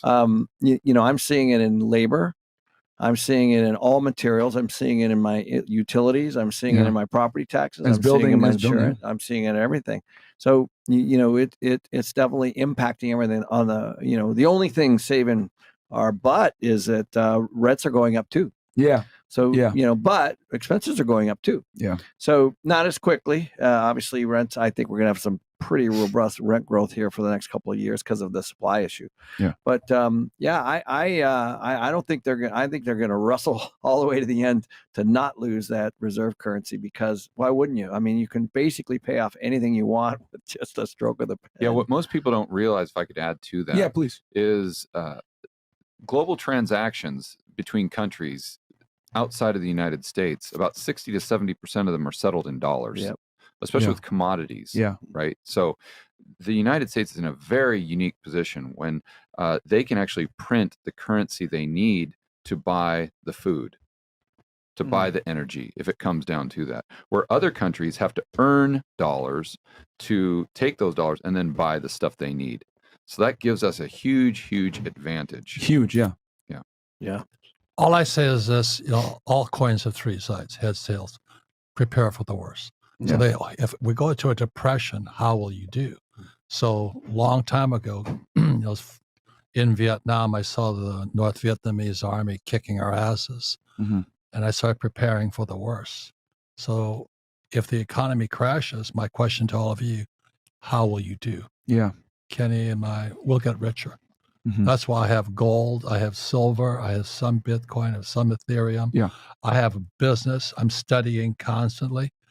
And this. So if it crashes, like the last time it crashed in 2008, Kenny and I went back in. Yep. We just waited a couple of years and we got richer. So the question is, let's say the worst happens, will you get richer or poor? And if you're going to get poor, I start making plans now to change something. That's all I want to say because, you know, I bought gold. My first gold coin was about $50. I still have it today. And they, you know, price of gold is dropping. I said, let's say it's $50 today. I mean, when I bought it, it's $1,800 today. Wow. Do you understand? But I think longer term. Yeah, of course. And I own gold mines. I own Japanese breeding bulls. I own oil. Yeah. You know, they can't print oil. So everything the Fed does, I don't do. Yeah. Can you survive in the worst? That's the question. I think to dovetail on what Robert was just saying, it would be wise to stress test your portfolio, even if it's 10,000, 25,000, 250,000, against the 1970s, against the 1940s, and against the 1930s. So just as an example, let's say you've got just a broad S&P fund or something like that. Well, look at what the S&P did during the 1970s. Okay. What did it do during the 1930s? Because you've got two deleveraging periods there. One with a deflationary deleveraging, and the 1970s was an inflationary deleveraging. Yeah. So if you look at your stock portfolio, and if it did very poorly in the 1970s, right, the S&P 500, then if you believe that the probability is most high that we get an inflationary decade in the 2020s, well, you got to adjust your portfolio. Right. And ideally, your portfolio, to what Robert was saying, would do well regardless of whether we went through a 1970s type of period or a 1930s type of period. Yeah. That's really the key. If your viewers and listeners can say, okay, what my portfolio would have at least not lost money, right? Mhm. Gained purchasing power during the 1970s and the 1930s.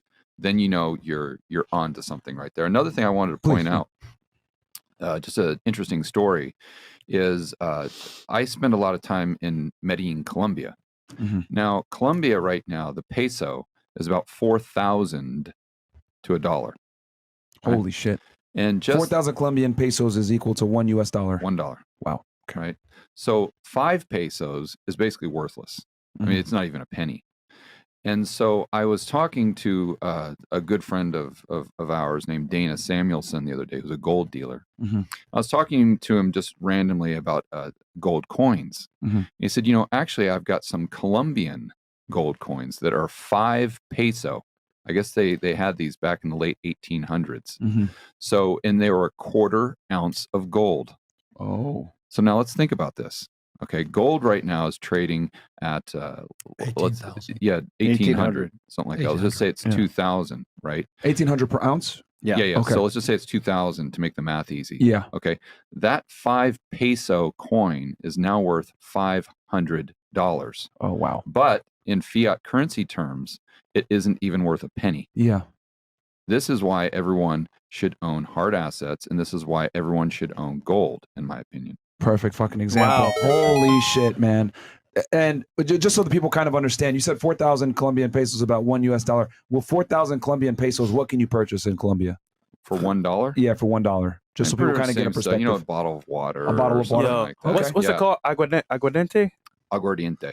Yeah. Versus in the US is going to cost you what, $3 to get a bottle of water, $2.50, $2 at least, $1.49 and the cheapest. Yeah, but the point is you can't even buy 10% of a banana for 5 pesos. Yeah. I mean, Yeah, that's exactly. zero. But yet that gold coin, if you look at the gold value Huge. of it, it's $500 US. And Huge. then that happened in the U.S. too. Remember the quarter with the silver in it? Yeah. Yeah. So- was it prior to 1965? Yeah. I So think. if that quarter with the silver in it is actually, he held up a $2 bill and a quarter, and the quarter was worth more than the $2 bill. Yeah. And that's U.S. money. Because of the silver in it. Yeah, because of the silver in it. So That's one of the best examples I've heard of why holding on to precious metals is worth more than fiat currency. Now you guys know. Now you guys know. So Yeah. When your George, bottom let's talk- line there is if what? you're saving money right now, make sure that you're saving stuff that the Fed can't print. Bam. So I got a question for you, George, because last time we had a discussion, we actually went over this portfolio that when you're saying like, hey, you need a portfolio that could withstand, it's volatile times like in the 40s, 70s, etc. And we outlined that portfolio kind of like from a percentage standpoint. Can you tell the people what that was for people that are new and may not know? Yeah, sure. I think it's very easy whether you've got 2,500 to invest or 25 million.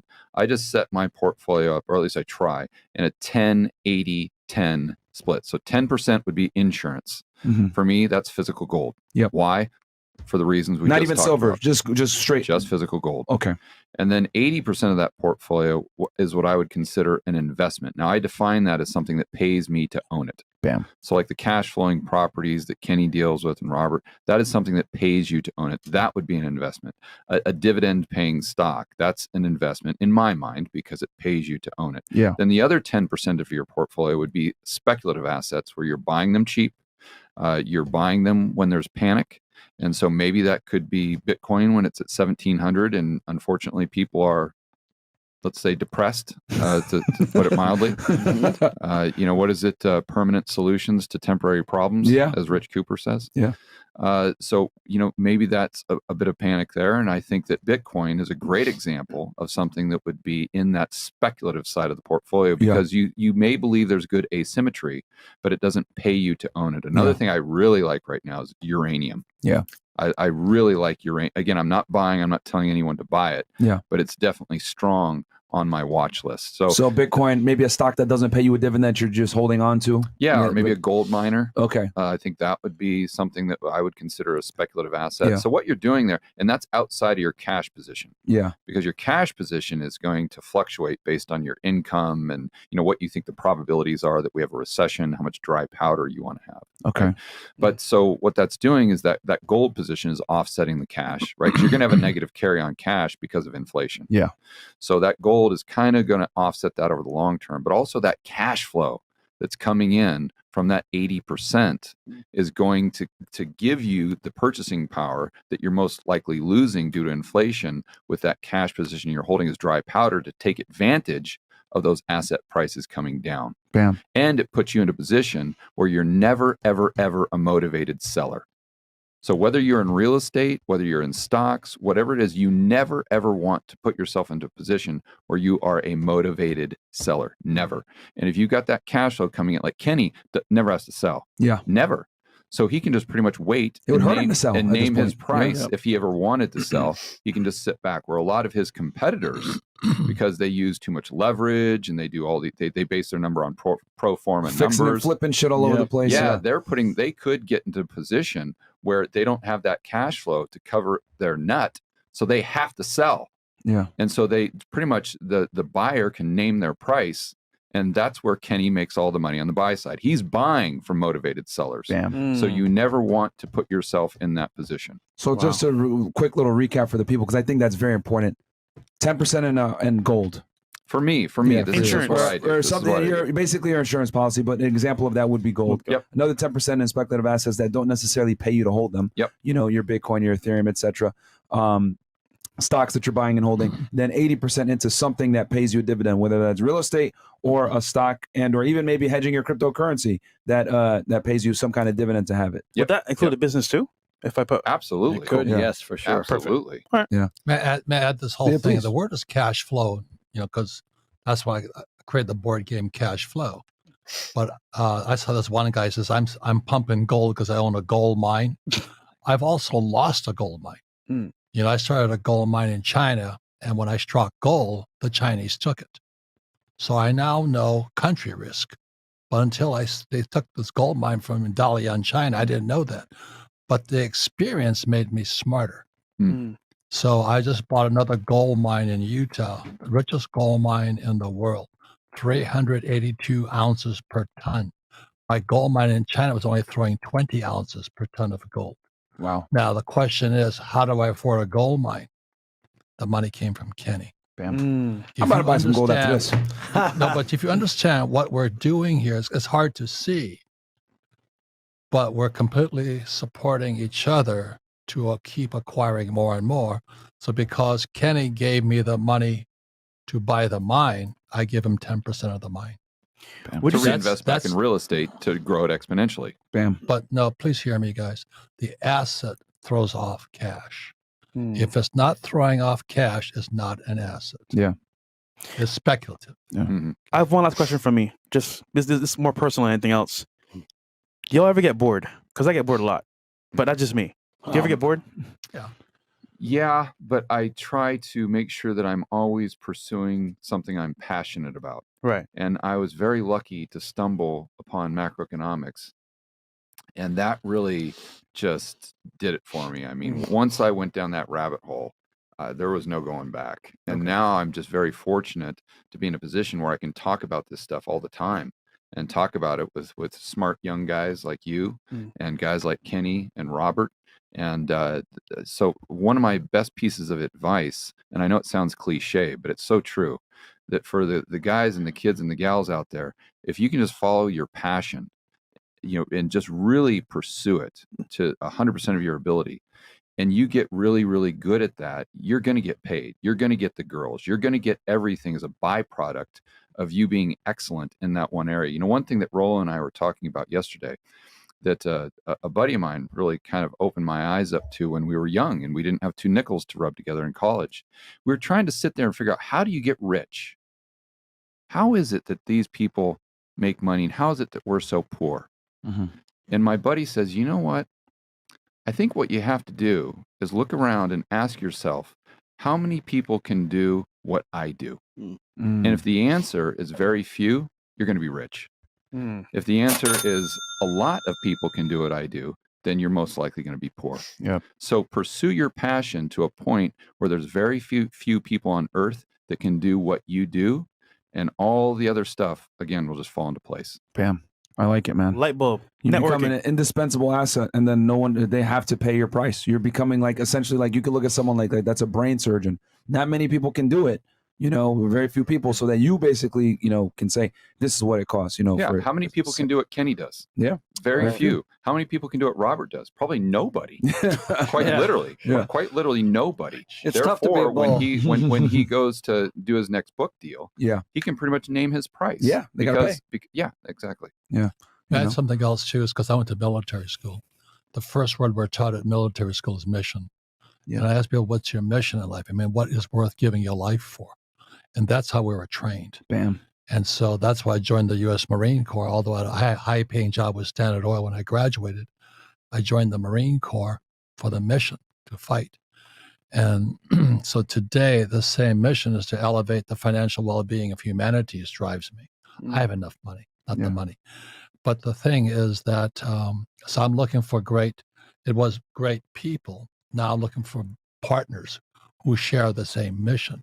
So I'm very happy to announce that Arizona State University and we're starting a program to teach entrepreneurship through college kids all over the world. Wow. So that's fucking awesome. mission That's driven. huge. Finally. Yeah. And the second thing is Prager University. I mean, they're always they're always taking off YouTube and all this stuff. They're my kind of guys, you know what I mean?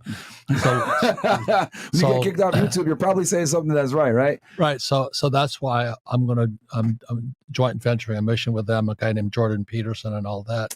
We're educators. Yeah. So we're looking for bigger organizations. And then I just bought a place in Washington, D.C. It's a townhouse right next to the Capitol. And my roommate on the carrier in Vietnam, he and I are both lieutenants. And I got kicked out twice at disciplinary problems. But he became a lieutenant general, 3-star. Yeah. And then he became a congressman. And we made the best of friends. So he calls me up and he says, I got this townhouse for sale. And he turned him down. I said, it's a one deal. He goes, no, this is the mission. It's the word mission. He says, we're going to buy the townhouse right where all the rioting was. Okay. And he's a congressman. He says, we're going to turn it into the rich dad house. And then when you walk into the house, it's going to say the mission is to elevate the financial well-being of humanity. Bam. It's going to be a co-brand between Rich Dad and the U.S. Marine Corps. Wow. And so the reason it's important is because the house is so close to the Capitol that congressmen and senators can come and meet there. So it's going to be a meeting place, and then our books and things like that will be sitting there. And my 3-star now congressman general friend will be talking to Congress and the influences of the world about how we elevate the financial well-being of humanity. Yeah. So we're mission-driven, not money-driven. Yeah. That's the biggest difference of all. And then I'll tell you, man, that mission is definitely successful because, like I said before, I picked up your book in 2018. I'll never forget. I was in Laredo, Texas, about to move to Miami. And I was my first duty station on the Mexican border chasing after, narcos and all the other stuff. Yeah. And I read that book on my trip to Miami. And I was like, holy shit, this is like different. Because they don't teach you this in school, and they don't teach you this in the government either. They tell you max out your TSP, put your $18,000 in there for a year, etc. And be ready in 30, 40 years, you're going to be a millionaire. And it changed the way I look at things. And, fast forward, 4 or 5 years later, and I'm sitting at a table with you talking about it now, and it's crazy to me. So the mission is definitely successful, my friend. So thank you for that. Cool. So I'll read these chats real fast, and they got to go to their conference, guys. Yeah. And I appreciate you guys coming by. So this Yeah, is we appreciate awesome. guys. Thanks for having us It's an on. awesome episode. Michael Mayolo, I often hear buying gold/silver as a hedge for financial collapse. Inflation should it happen and gold went to 10K. How would you actually use it? Would you sell your gold into dollars? Shout out to TWR. No, because then you're going to have a tax event. So I just hang on to it to give to my kids. It's just to maintain you. I always say that you don't buy gold to get rich. You buy it to stay rich. Amen. Yep, that's 100% true. Fucking awesome info. Brian Miller. There are specific multi-value quantitative strategies that magnify the benefits of diversification by exploiting multi-variations of value and a diverse array of market conditions. Combined with multi-factor value allocation can offer healthy risk mitigation and high-volume regimes. Yeah, but Brian, that's exactly this. That's the same thing that LTCM said. Holy shit. Long-term capital management that blew up in 98.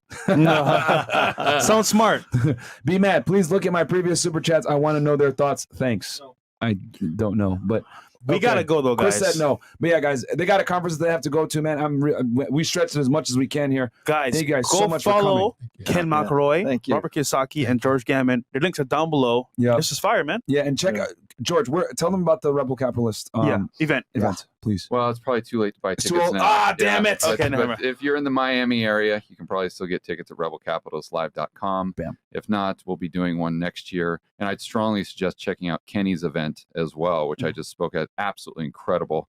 He'll be doing one next year. So that's Limitless. Yep. So definitely attend. I think I'll be there. Yeah, limitlessexpo.com. It's June 15th, 16th, 17th in Scottsdale. It's sold out last year, and we had 40 speakers all teaching. No sales. Yeah, no sales. And I was there speaking. Robert was speaking. Yeah. It was an incredible event. Yeah, so you guys better get your goddamn tickets. Go on there right now. We'll put the link below. Get your tickets. We'll be there as well. So if you guys want to shake our hand and everything else like that and meet George and the crew, come on over. And Robert, final Let me words? complete this Shout thing. out to So Coach. what do we Yeah, do please. with all this money? My wife and I are going to roll it into a foundation. We're not going to spend it. We don't sell. And that foundation will throw off cash forever. Wow. And it goes to support our mission after we're gone. We don't have to sell. What rich people do is they start foundations. Wow. Bam. Some more game for y'all, man. Legacy. There you have it.